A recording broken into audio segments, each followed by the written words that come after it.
Hare Krishna, Hare Krishna, Krishna Krishna, Hare Hare, Hare Rama, Hare Rama, Rama Rama, Hare Hare.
Hare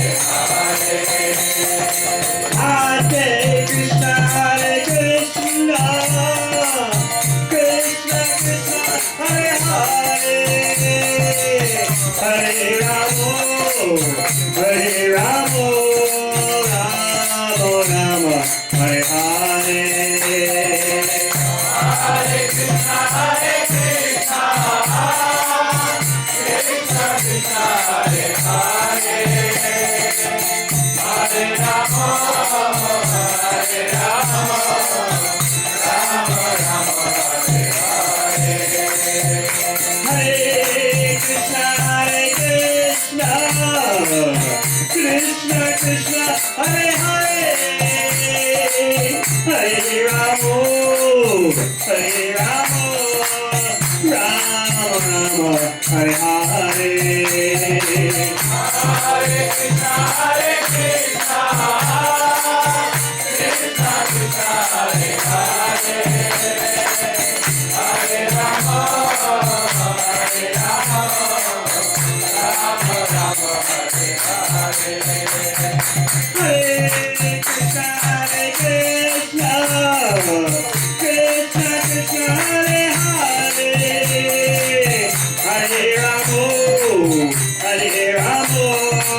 Krishna Krishna, Hare Hare, Hare Rama, Hare Rama, Rama Rama, Hare Hare, Hare Krishna, Hare Krishna.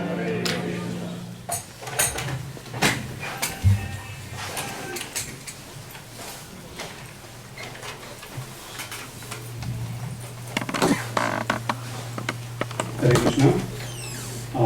So, I'd like to welcome all of you for this weekend. Hope you have a very wonderful, memorable weekend with us. And His Holiness Devamrita Swami. I'd like to introduce Devamrita Swami. Devamrita Swami took initiation, is a disciple of Srila Prabhupada, the founder of ISKCON. He travels all around the world in many countries, in US, South Australia, South America, European countries, Russia, Australia of course, New Zealand, and definitely quite frequently to India. While doing so, he fulfills his service as well as his obligations to various institutes, educational institutes like prestigious universities, where he is invited to speak on various subject matters based on Bhagavad Gita. I remember hearing from him in Bombay, in IIT, Hawaii. Similarly, he speaks at many universities in Bombay, in colleges, engineering colleges, medical college, Somaya. He speaks at Calcutta, in India, in Pune, and his very famous presentation that he did, and very popular, was one of the presentation in Canada, in McGill University, a very prestigious university.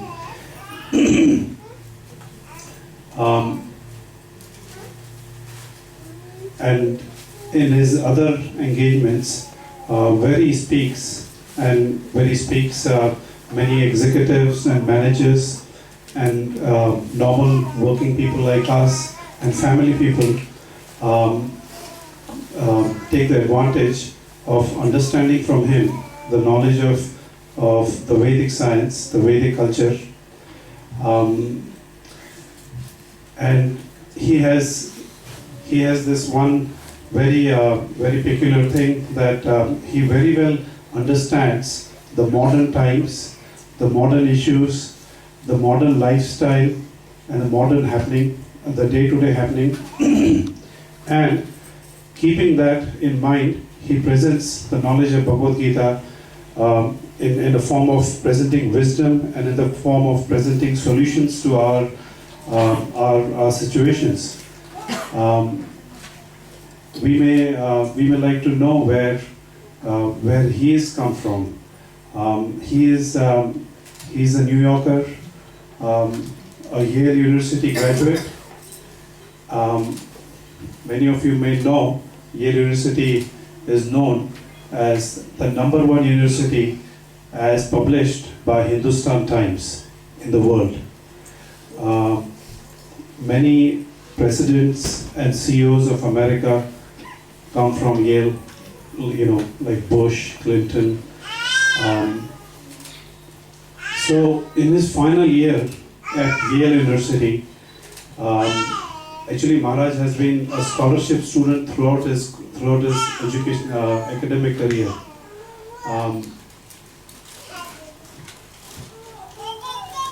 In his final year, he came across the books by Srila Prabhupada. They had a very profound effect on him. He realized that his search for the highest knowledge, he had fulfilled his search, and he was very much committed in understanding this knowledge. Those who like us, we know how important it is to be educated from such a prestigious university, because that brings us a very lucrative career, great prestige in society, as well as so many things following it. Having absorbed the knowledge that Srila Prabhupada spoke in various of his books, Devamrita Swami, instead of choosing a normal way of life, like most of the people, and he chose to give up a lucrative career opportunity, which comes in the way of a Yale graduate. He decided that he would help the society around, he would help the people around in different countries to understand this knowledge of Bhagavad Gita, and make their life success as his life was successful. And he traveled many places. Today we don't see so much, but during those days there was a very where the communist culture was strong in many countries, and it was very hard to preach or talk about God in those countries.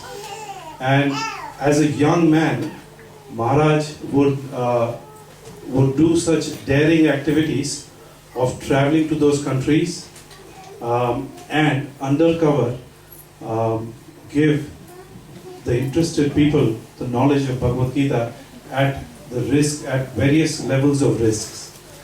Now we are very fortunate that he is here. Thank you very much, Maharaj. Thank you.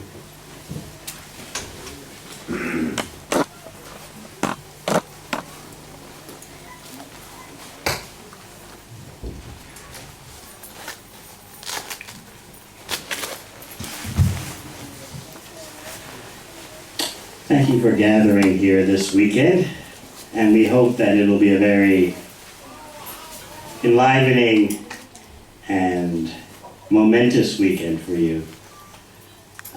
We've been having these gatherings here for quite a long time, maybe 8, 9, 10 years, and each weekend we see how the bhakti science, knowledge of Krishna, has such extraordinary impacts.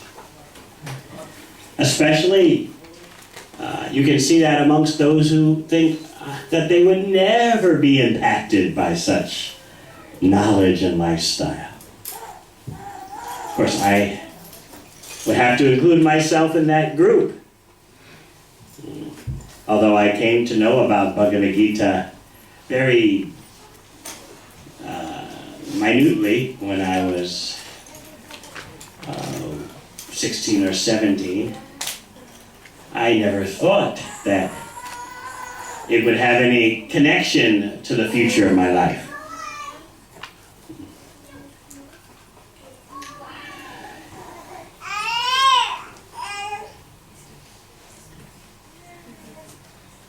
And in fact, imagining myself to be an ultra-sophisticated, overeducated New Yorker, when I first heard just a little information like you're going to hear this weekend, I thought, this kind of knowledge and culture has no relevance to the practical world. I thought, what will this information do to actually help people? So I pronounced very strongly that I wasn't interested. But something changed 40 years ago.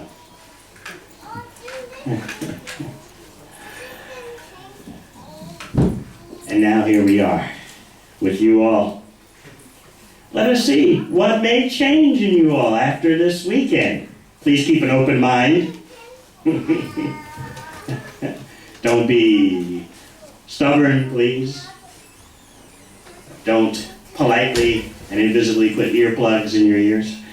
Let the head be open and the heart be open, because bhakti, the knowledge of Krishna, is both for the head and the heart combined. It is the most advanced technology in the world for dealing with both the head and the heart together in unison.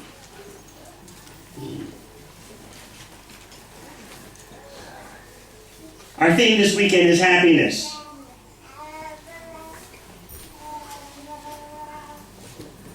I know that none of you are interested in happiness, right? It's not a motivation for you, right?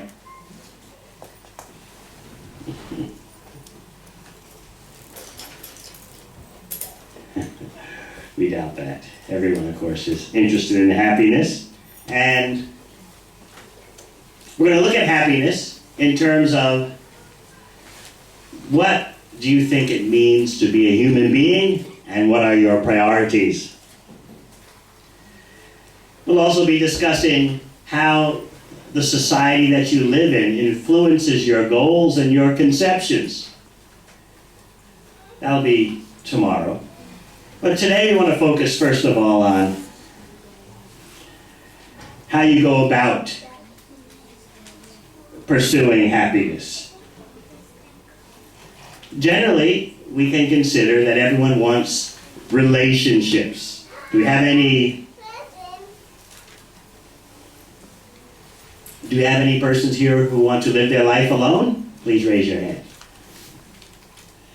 No. All of you see the future of your life as embedded in relationships. You don't see yourself being a loner. You see yourself surrounded by family, the family you were born in, as well as a family you may hope to have. We hear a chorus of products of hopes for a family. So, you are a social creature. Now, how much of a creature are we? And how human are we? We need to think about that if we're going to understand what is happiness. Because you might be surprised that the Vedic perspective on what makes a human being is different than the material perspective.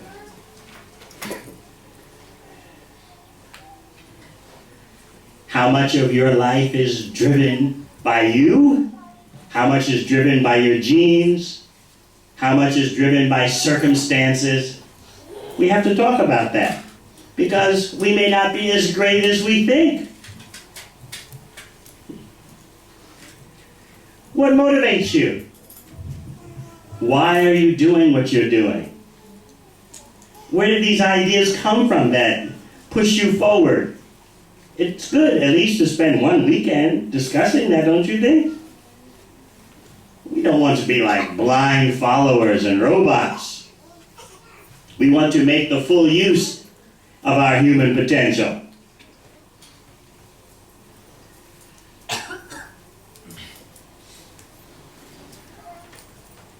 So let me ask you a few questions. Or you can just think about it. Why were you born? For what purpose were you born? Anyone know? Any brave persons who would raise their hand? I know it's just the beginning and everyone's a little shy. But there's always at least one or two brave persons who will raise their hand. Why were you born?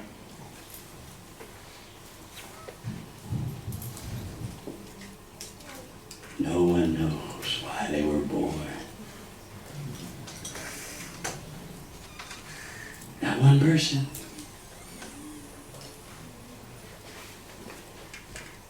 Yes? To satisfy desires. You were born to satisfy desires. Whose? Yours or your parents or both? Both.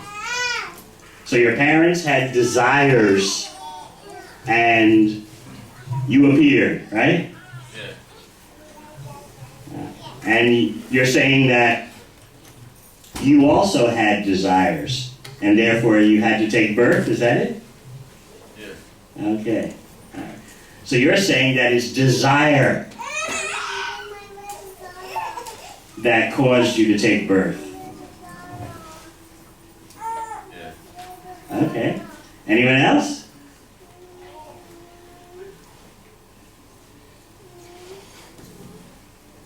You're not going to let the Aussies just run everything, are you?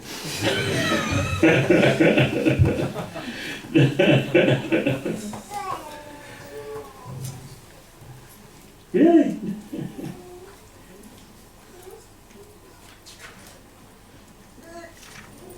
Or this kind of thinking doesn't lead to any increase in income, is that it? So it's not really relevant, is that so?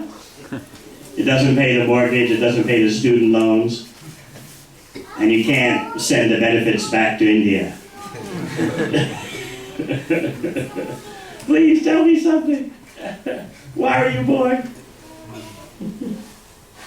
Because if we have no idea why we are born, then how can we figure out what our mission in life is?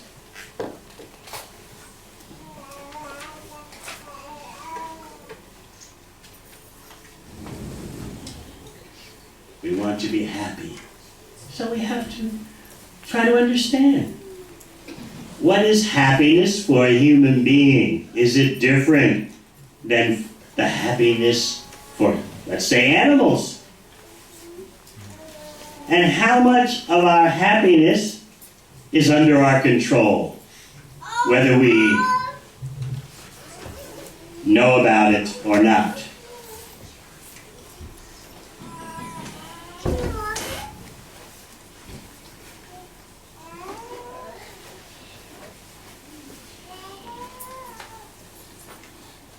Let me go at things a different way then.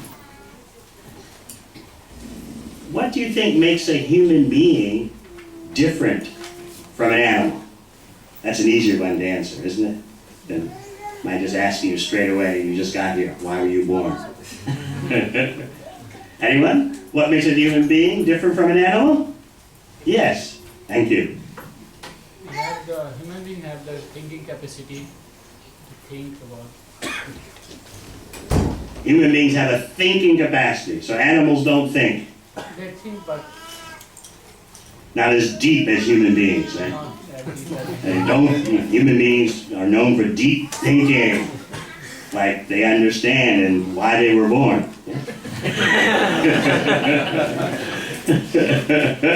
And they talk about it. Okay, he says one difference between human beings and animals is that human beings do deep thinking. Anyone else?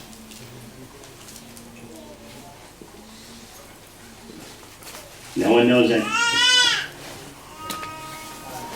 Human beings have been provided with intelligence. That's hard for me to hear you. Human beings have intelligence, which while animals work on instinct. Human beings have intelligence, and animals work on instinct. So you've seen lots of signs of human beings having intelligence these days. Can you describe how human intelligence manifests today?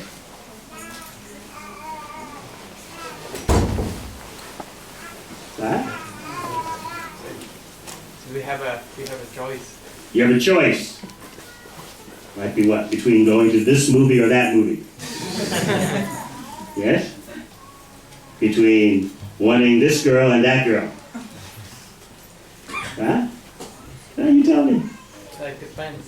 It depends. Like, whether you want to go for a movie or whether you want to come for a retreat.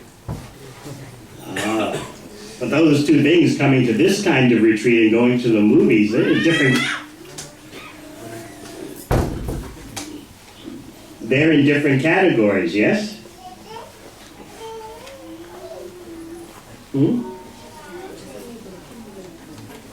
Anyone else? What the difference between human beings and animals? Yes, thank you. The only form of organism that can understand God. The only form of organism that can understand God. That is very deep. All right. More? Yes? Human beings have more developed brain as compared to animals. Human beings have a more developed brain as compared to animals. So what is the symptom of that developed brain? Is it bigger or is it? It's bigger.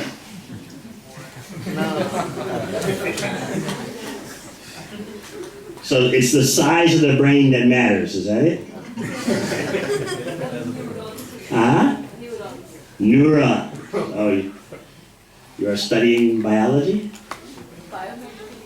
Biomedical engineering.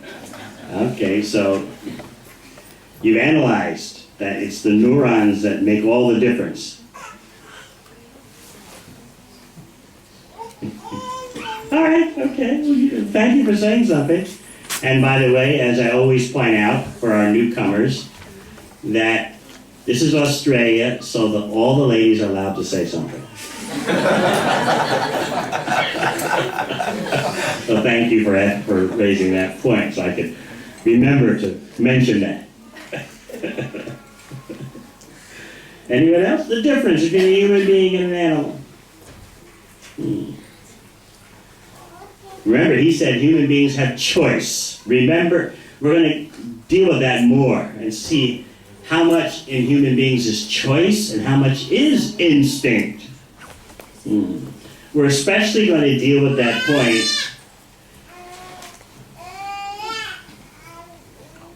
in terms of mate selection. I know none of you are interested in that.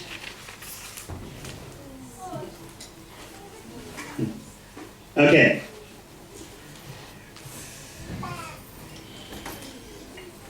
From the material science point of view, human beings are just like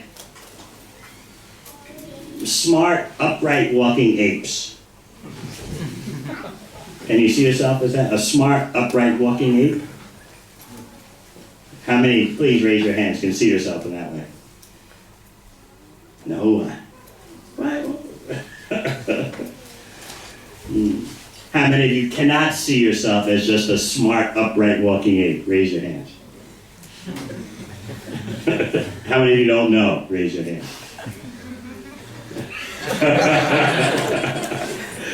I see, everyone's saying, I'm not raising my hand for anything. This Swami talks too fast. You never know what you're going to get trapped into, right? All right. I know we're just warming up. I'm used to these kind of beginnings, you know. But I assure you, by the time the weekend is over, we're going to be hearing so many questions and so many very interesting points of view that will help to make the weekend very lively. So, if I'm speaking from the materialist point of view, then I'm just talking to a bunch of smart, upright, walking apes. In that way, you could say the human is different from other species. But what about human nature? What is human nature? Is there such a thing as human nature? Can you tell me? Our biomedical engineers, what is human nature? Have you got it under your microscope? What is it?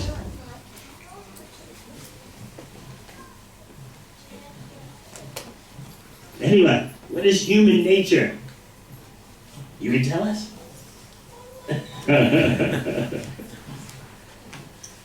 Compassion. Compassion. How does that human nature of compassion manifest? That is unique. Certain level of intelligence you have, maybe? But in terms of compassion, I think love for all living entities. love for all living entities. You see all the human beings like that? Really?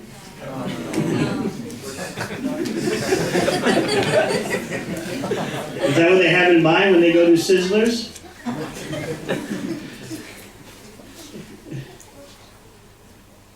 How deep does their compassion go?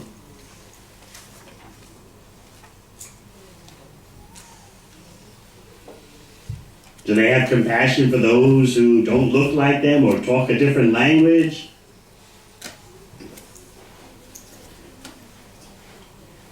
If there's a cricket match between India and Pakistan, how much compassion do you see?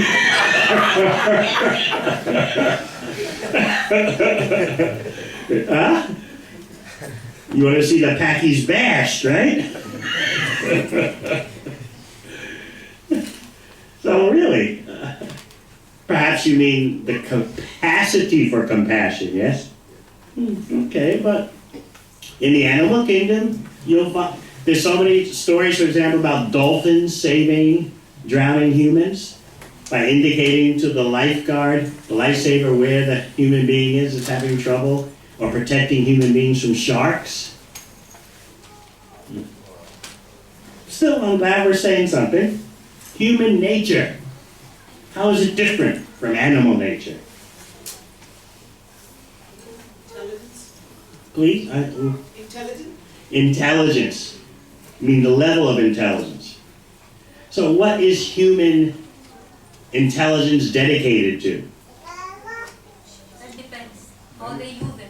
Huh? That depends how they use it. Depend. Okay, give us. But generally, how do they use it? Can you give us some enlightenment about that? How humans? We can go in the negative direction. We can go in the right direction. What's the right? What's the right direction? There is no as such the definition of getting into the right direction. There's no what? Definition of getting into the right direction. Ah, that's really human. How long have you been in Australia for? For 2 years. now. Yeah, so you caught on. There's no dharma. There's no right direction. You'll do well. You're going to stay here? Or go back? For now we are in Australia. For now, you're staying here. Yes. There's no right direction. So human beings had to use their intelligence to figure that out, right?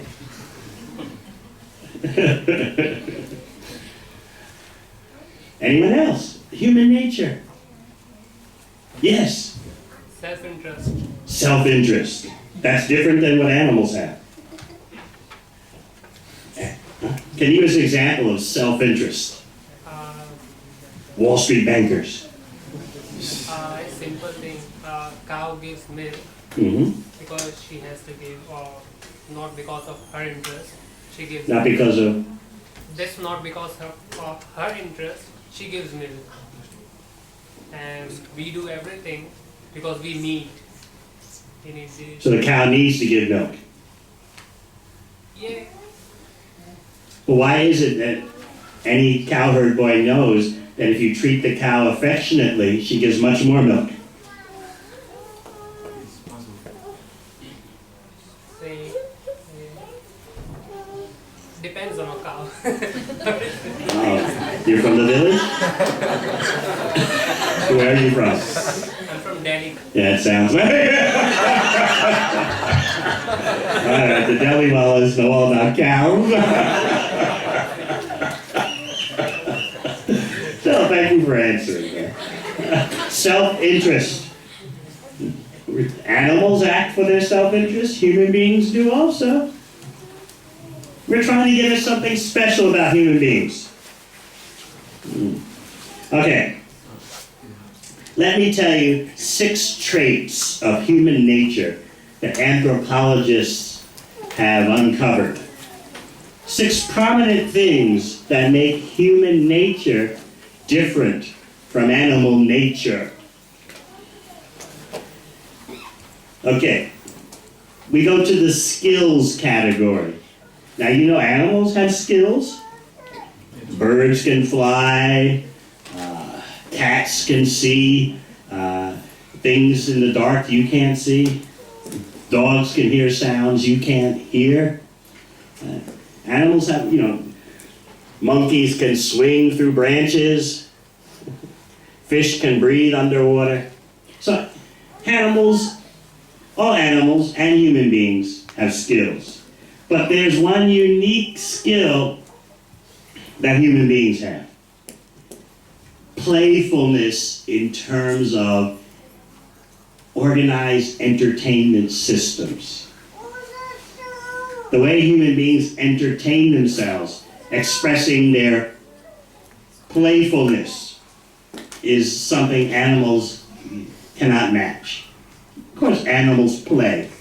You know that. But they don't have all the complicated systems for entertainment, and they don't make all the endeavors for entertainment that human beings make. It's like you all, you like being entertained, yes? Television, movies, sports. So although both human beings and animals are playful, the skill of the human being at entertaining himself is totally unique. And I'm sure all of you are interested in being entertained. We have anyone here who never watches television? Raise your hand. Never goes to a movie? Raise your hand.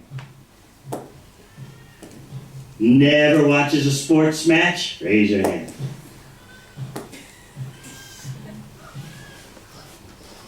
One lady raised her hand that she never watches a sports match.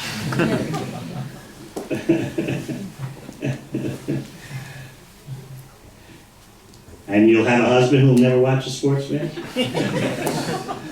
Okay, it does happen sometimes. That's one category of skill.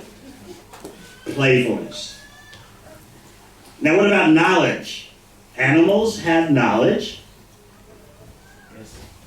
But the human being, when it comes to knowledge, the human being can organize whole systems of scientific knowledge. That means making predictions and testing them by experiment. Animals don't do that. So in the category of knowledge, not simply in skills, but in knowledge, the human beings can do amazing things. They can make scientific calculations, quantum mechanics, IT, so many things like that. Biomedical engineering. We have any other engineers here? Yes? What kind of engineering? Electricals and electronics. Electrical what? Electrical and electronics. Okay, anyone else? Mechanical. Mechanical. Anyone? Yes? Mechanical. Mechanical? Chemical. Chemical? IT. IT? Software. IT. IT engineer? So animals, they don't do that.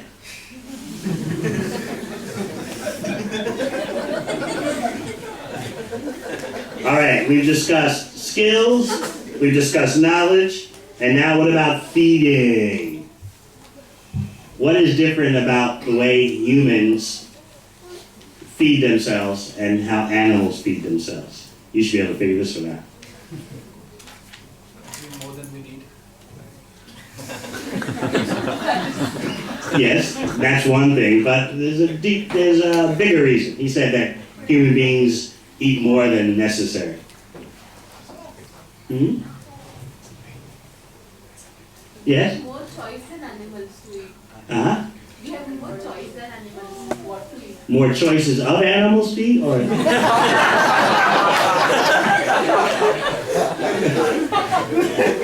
Uh-huh. More choices to eat than animals have. And what does that mean? Think about it. Use your biomedical engineering intelligence to figure out. Animals only hunts, but animal only hunts, but we also cultivate. Human beings, as soon as they as soon as they have enough money, they like to eat like a gourmet. Yeah. The animal just gets some simple food item and just eats it. Human beings don't do like that. They want a whole menu. They want different preparations, you know. A good cook knows how to have sweet things, sour things, salty things. How to use spices. You ever see animals use spices? Do they make a chance? No. Human beings are not just interested in going out into nature and grabbing one thing and eating it. No, they have to have a whole menu, they have to have variety, and they like to eat things from different parts of the world. They eat out of season. So that way, human beings have a different nature than animals. Okay, what about reproductive activity? Both human beings and animals reproduce.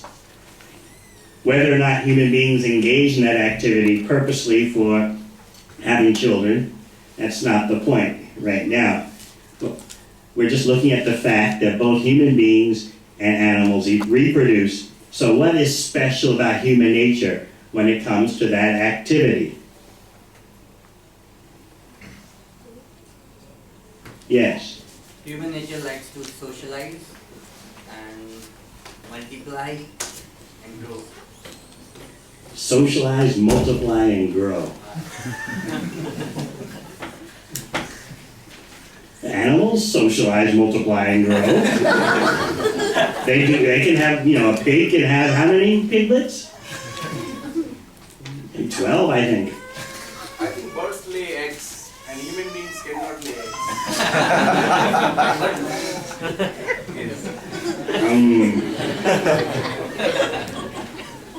I think you need to study biology. What are you, IT? Huh? Finance, okay, typical.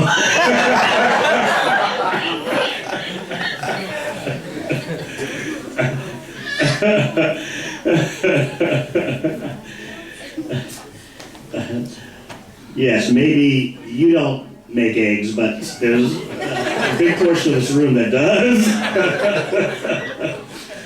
Anyone else? What is the difference of human nature and animal nature when it comes to reproductive activity?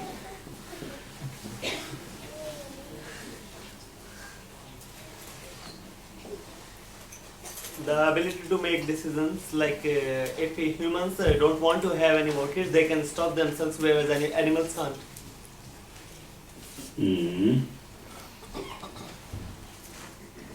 Yes. But there's a more striking difference. Clandestine, secretive activity. Animals don't care who's watching. Yeah. Human beings, even in today's immoral, no morals culture, still, although humans will walk on the street very scantily clad, still, when it comes to reproductive activity, whether they want children or not, they'll be in private.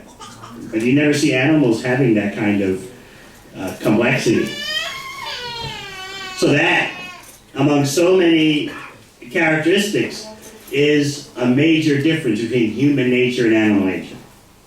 Okay, so we've got the playfulness, we've got the scientific intelligence, we've got gourmet eating, we've got clandestine reproductive activity. What about communication? What's the difference between human nature and animal nature when it comes to communication? Technology. Humans can make a lot of devices. They can make devices, but animals can communicate in ways that human beings can't. They can make sounds that humans can't hear, and their sounds can travel further, like elephants. The average female elephant is always communicating over miles of grassland. She's always communicating with at least 100 other elephants. And there's no need of Facebook. That's the average female elephant, is always in communication with 100 other elephants.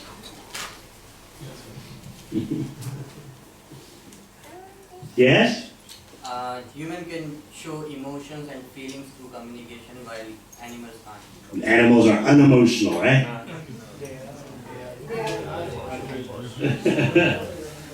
You've never seen a cow or a calf, or in Australia, everyone has pets, cats and dogs. You've never seen them have emotions? Of course they have emotions. They like to be treated nicely.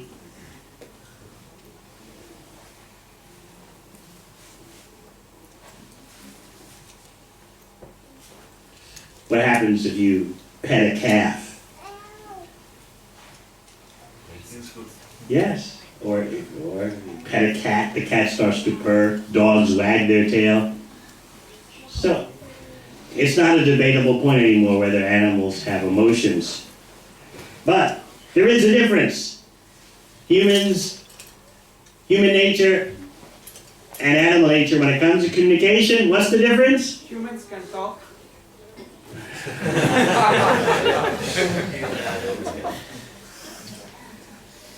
You ever heard cows moo? Dolphins sing.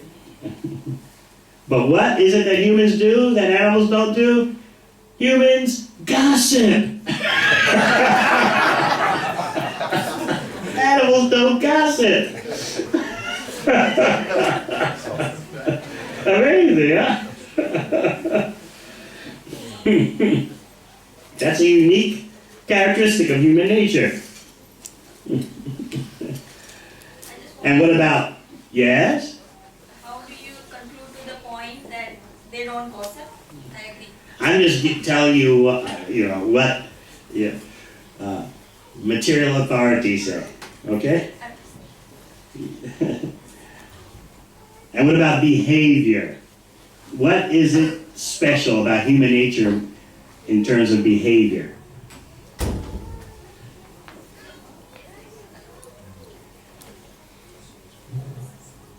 I have to give you a fancy word for it because no one will guess it. When you're driving on the street and you see a stop sign, what does that indicate about human nature in terms of behavior? Huh? Discipline. Close. Discipline. Control. It's called legislative. Being legislative. Laying down laws about what's right and what's wrong. And following them. Animals don't meet together in a parliament and make laws.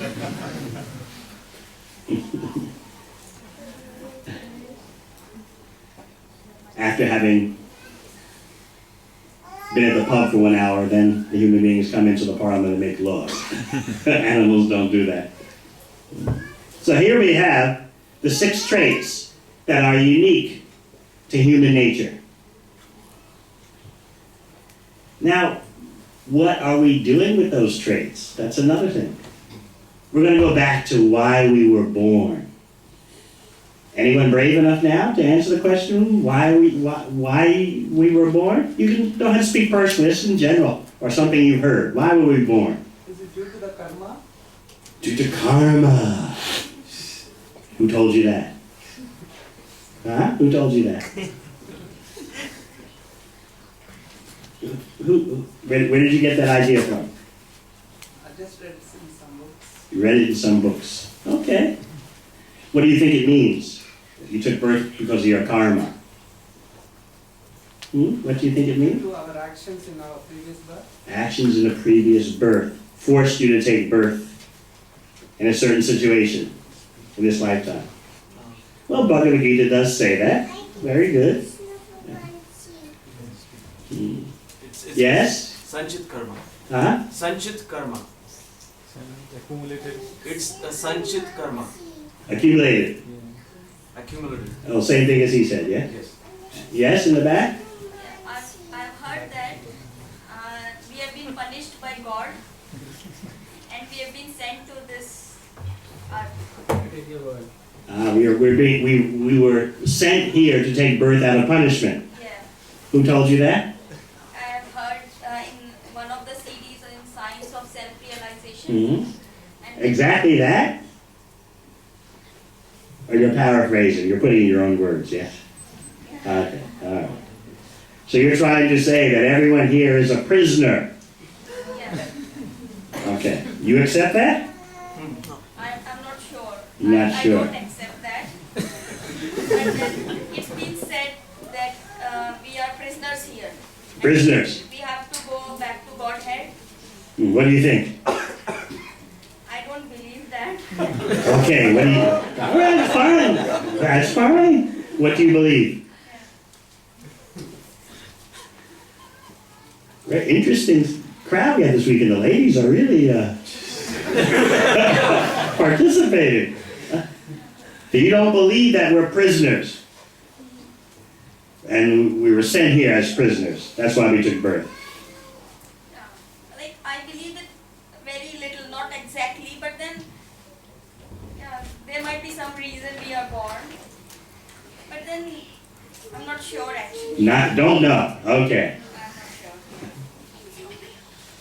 Well, you can always accept a popular Western reason that we were born here to enjoy.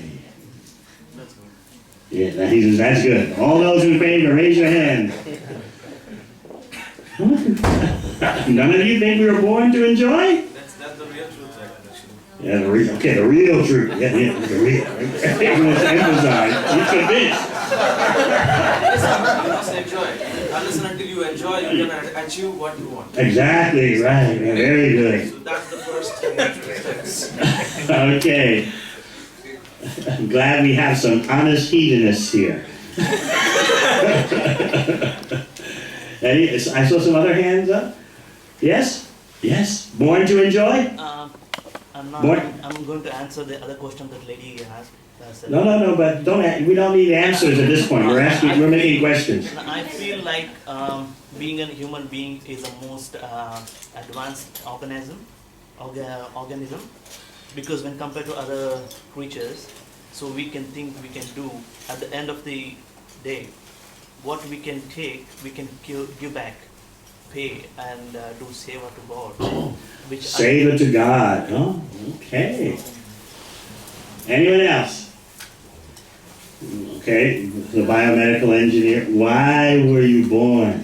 You born to enjoy? Yeah, one is to enjoy and to with some intention also. Like, there was some intention there. To enjoy. To serve the mankind in some of the other. To serve mankind and helping mankind to enjoy.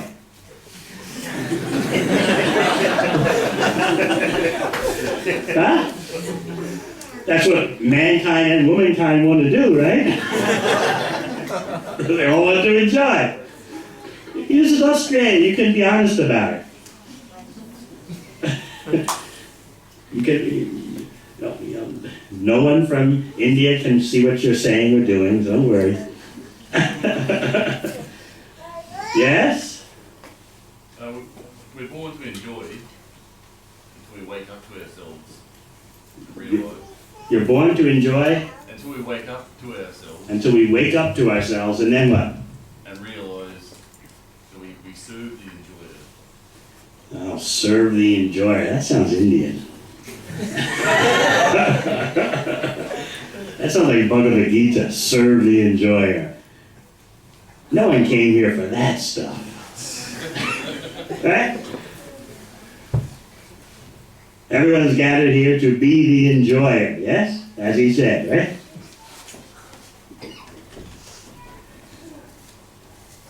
Can anyone here remember your birth? No. Learn the level of morality. What's that? Level of morality. Level of morality, what do you mean? Learn the morality. Learn the morality. Learn the morality. Where does the morality come from? Isn't it true there's no right, there's no wrong? You're born to enjoy. What do you think? Your grandmother probably wouldn't agree, but in any case, this is Australia. You're here now. What do you think?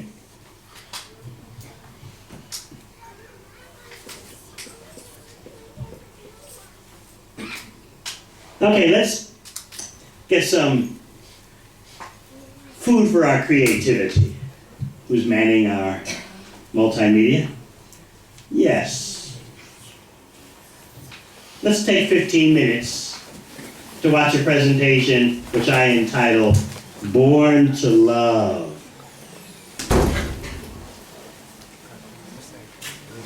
I think by our watching this, it'll give us a sense of purpose and get us to see an overview, at least of the first 30 years of our life. At least for some time while you're here, because you can't be here for long. Now, how much of your choices are emotional and how much are chemical? You heard that when you're choosing a particular partner, and these days everyone makes a choice to some degree because your parents don't completely force you. They give you a choice. A lot of your choice is based on things you're not conscious of. Smell, pheromones. Scientists have discovered that there are odorless fragrances, meaning you're not conscious, you smell them, that cause you to react to a potential partner. And you make a decision, and you think it's your choice, but part of the reason that you're choosing is because of these chemicals that you're not aware you're smelling.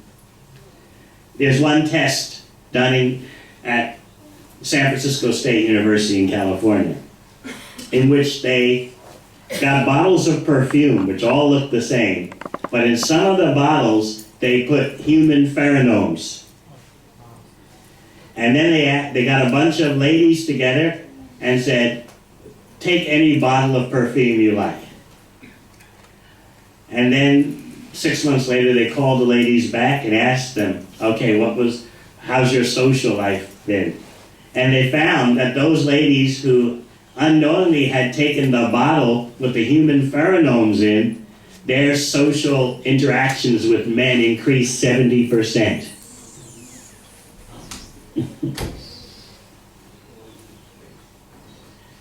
Because unconsciously, the men were smelling these pheromones and, oh, you look like a nice one.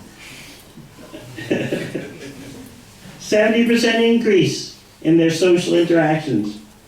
And the ladies didn't know that their perfume had these human pheromones in it. But just see, we think we're so free. We think we're so superior to animals. Animals also judge what is favorable and not favorable by smell.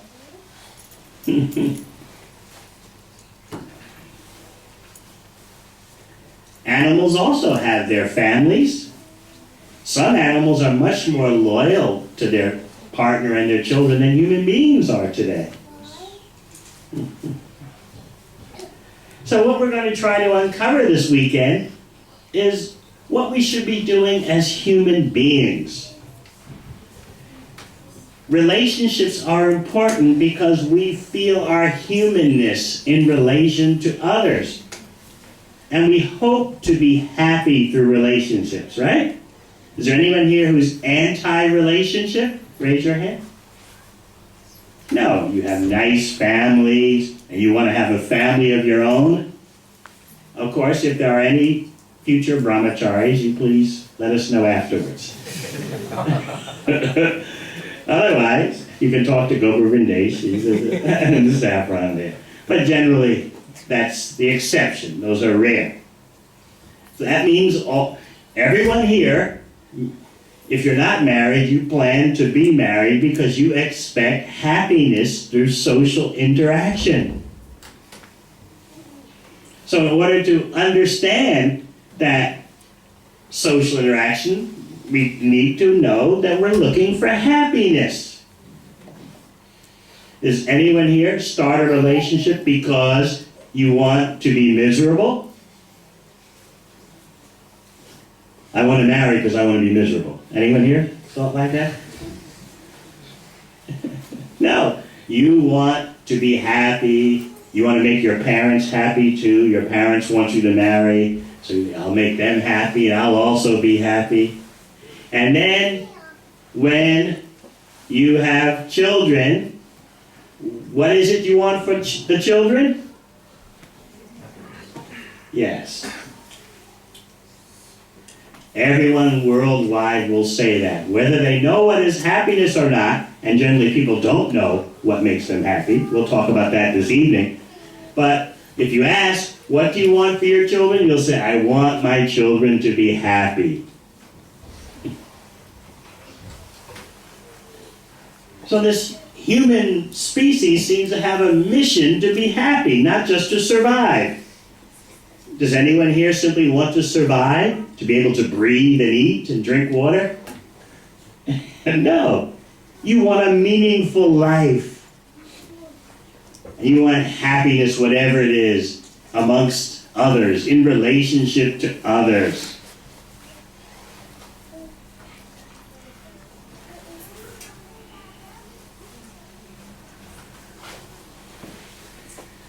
So therefore, we're going to discuss this weekend what actually is happiness. And you're going to find out that most people don't know.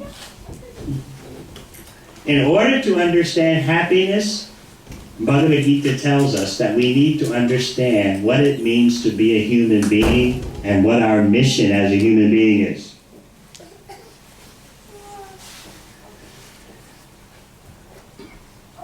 This human form of life is so valuable because with it, you can understand the highest information, the highest technology. What is the Supreme? What is your relationship with the Supreme? Why you as spirit soul have a material body? Why you're in this world? Where will you go after you leave?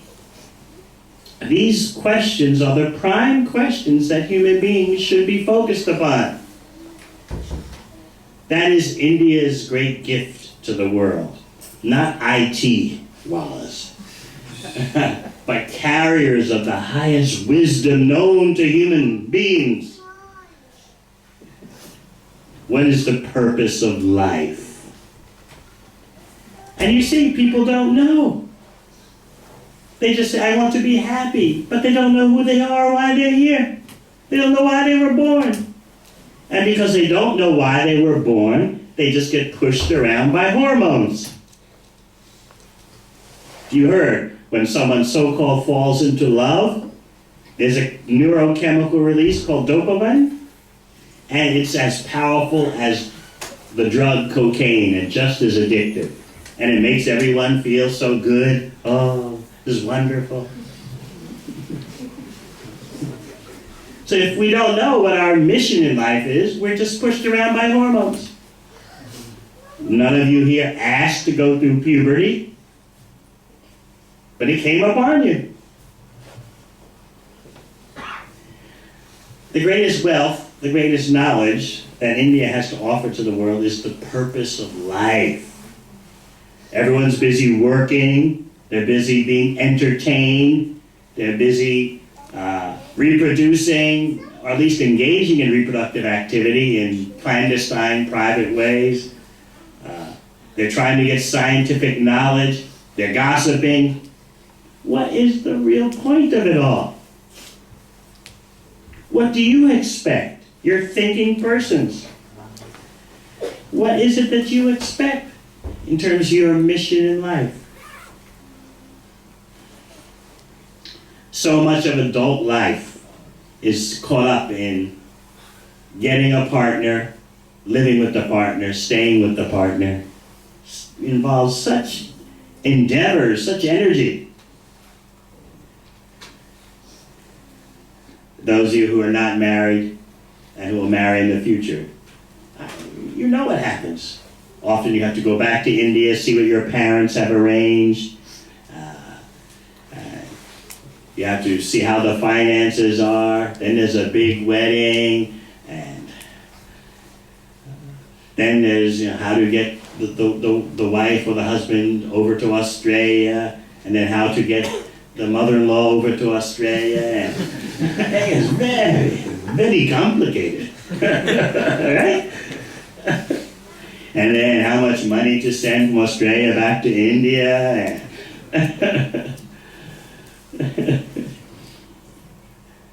All for man to be with woman.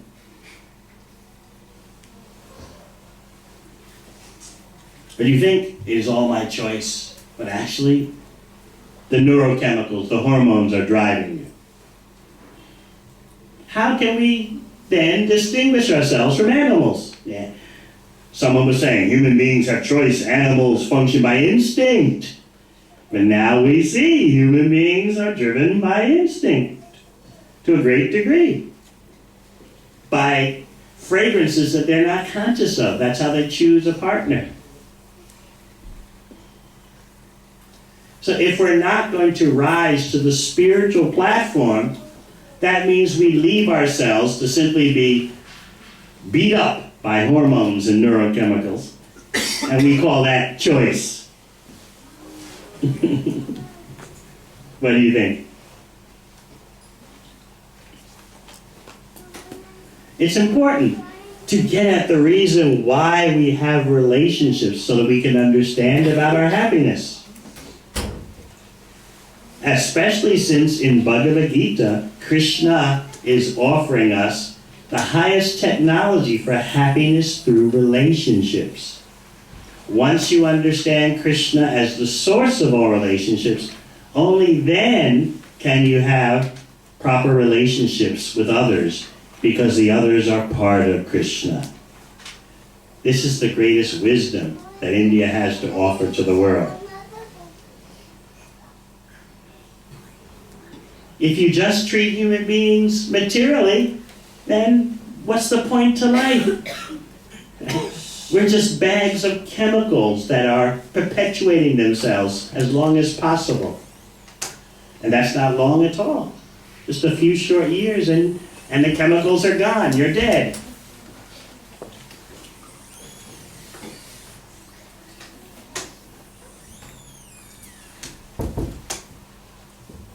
Let's try to understand this point deeper. I want you really to become aware of how much we are ruled by instincts. That means chemicals.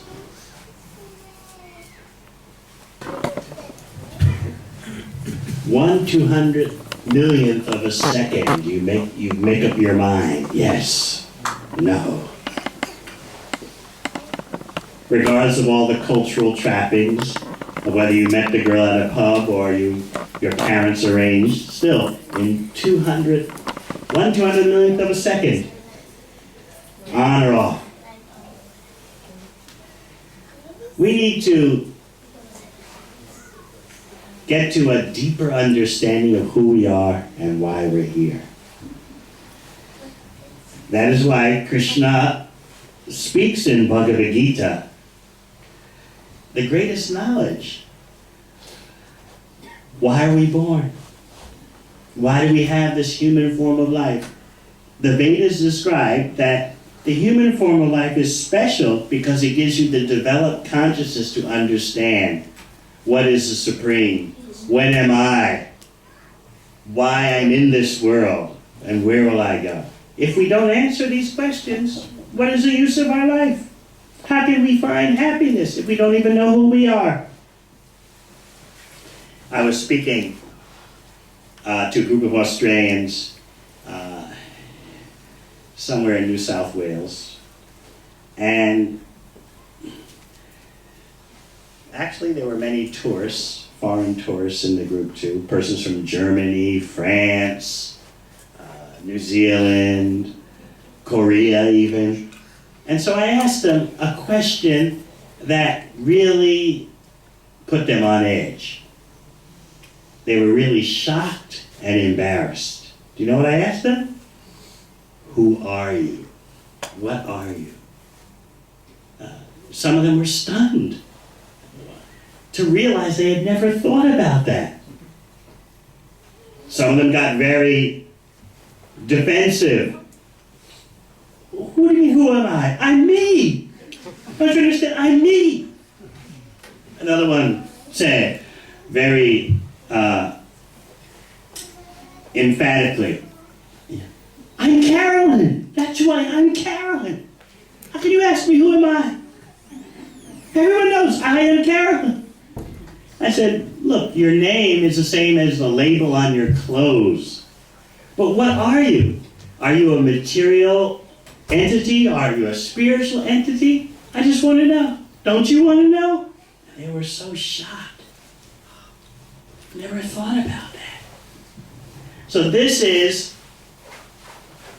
Krishna's critique in Bhagavad Gita of a civilization that has gone off track. In today's society, it is no longer considered valuable to understand who you are.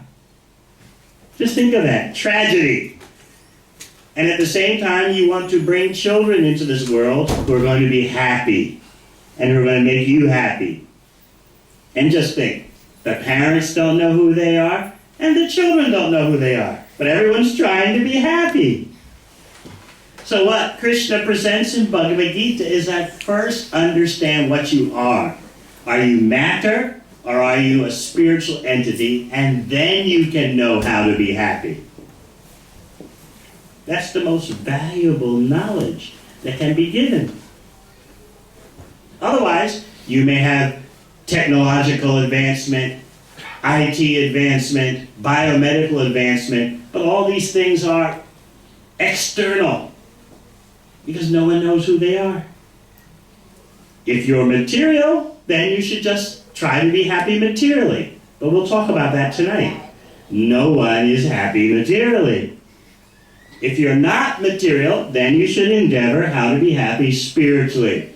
So the question then is, how do you express spiritual happiness? What's the spiritual technology for happiness? So suddenly, I hope you realize that something we thought was just optional, the science of the spirit self, now becomes the most important thing. We'd like you to start thinking about that now, that maybe we have missed understanding the most important thing. Entertain that possibility, please. We don't expect that you stop studying or stop working. That's not necessary. We're not asking you to stop having a family, but we are asking you that if you really want to be successful in all aspects of your life, then you need to understand what you are. And then your whole purpose in life becomes clear. How many of you here feel, I'm born to work? Raise your hands. No one wants to think, I'm born to work. You're working to get something else. How many of you simply feel you're born to engage in reproductive activity? No, no one wants to think like that. There's something higher to our life. And what is that? Where is the technology that will give us the means to experience the higher spiritual reality? The difference between human beings and animals has become lost. What do the Vedas say? They make it simple. Human beings and animals share 4 things. Both human beings and animals eat, both sleep, both reproduce, and both defend themselves. So if all a human being does is those 4 things in a more sophisticated technological way, there's no real difference. Okay, human beings use IT, animals don't use IT. But what's the purpose of human IT? How to eat, sleep, mate, and defend. That's all. So human beings are pursuing the same things that the animals are pursuing. Simply human beings do things in a more complicated way. So what Bhagavad Gita is trying to get us to do is to wake up to our higher potential for ourselves, for our family, and for society. Our higher potential as non-material beings, spiritual beings that are part of Krishna, the supreme spiritual being. So what yoga really means, and people really haven't caught on to this, yoga is not simply physical exercises. The actual word yoga means the connection to the supreme reality. So when Krishna talks about yoga in Bhagavad Gita, he's talking about the connection between you, the tiny part, and the supreme spiritual whole. There's a relationship. And you don't want to be without that supreme relationship. So when we come back this evening, we're going to talk about definitions of happiness, how people have no idea what's happiness, and we're going to talk about how to take more seriously what Krishna says in Bhagavad Gita. We want to become more than just biological entities driven by chemicals, driven by instincts. We want to become fully conscious human beings. Maximizing our human potential means maximizing the use of our developed consciousness to understand the big questions. That is India's greatest gift to the world. The deepest, most profound answers to the biggest questions. But you may say that there's no financial reward for that in today's society. How many of you, when you applied for university or applied for your job, did you get a question in an interview or online application? Do you know who you are? Of course, you never saw such a thing because it's not considered relevant. How many of you saw a question or in an interview got the question, can you tell us what is the meaning of life?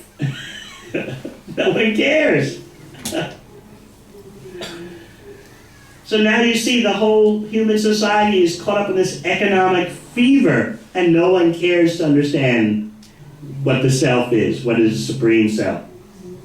And yet they all say, I want to be happy. So we want to get people to think about these things once again. We're not trying to stop the technological advance of society, but if you know who you are, then you can properly use technology. As it stands now, human beings have become the first species that has destroyed its own habitat. Whether with technology or not, human beings have destroyed the very place they live in. Animals don't do that. So we really need to have our most advanced human beings, and I consider you all to be among the most advanced human beings.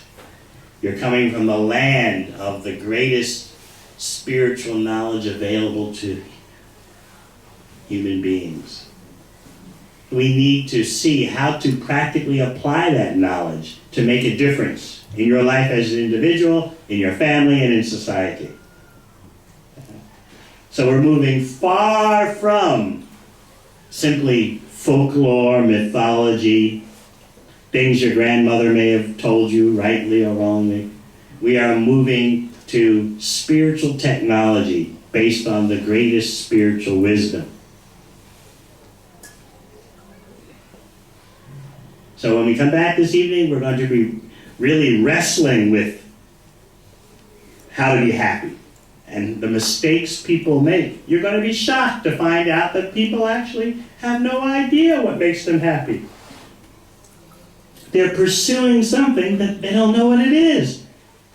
But they look around and see, oh, he's acting like this, she's acting like that. And so they get into this group think mentality and they all go in the same direction. You don't want to do that. You don't want your children to do that. You actually want to know what's going on. You want wisdom. It is wisdom that makes you and your family happy. All right. We will meet again this evening. Thank you very much. Hare Krishna.